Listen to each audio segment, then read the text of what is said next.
Chief justice of Pakistan ने वो कर दिया जो कोई ना कर सका। फौरी और जल्द इंसाफ से अवाम को खुश कर दिया। नए चीफ जस्टिस काजी फायज ईसा ने सिर्फ पहले 3 दिन में 56% केसेस निपटा दिए।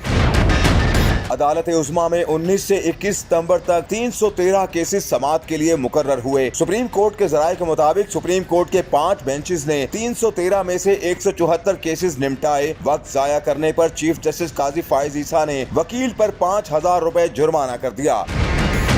अदालत उज़्मा के ज़राए का कहना है कि चीफ जस्टिस काजी फायज ईसा के बेंच ने 49 में से 23 केसेस निपटाए। सुप्रीम कोर्ट के ज़राए ने बताया है कि जस्टिस सरदार तारिक के बेंच में 87 में से 70 केसेस का फैसला हुआ।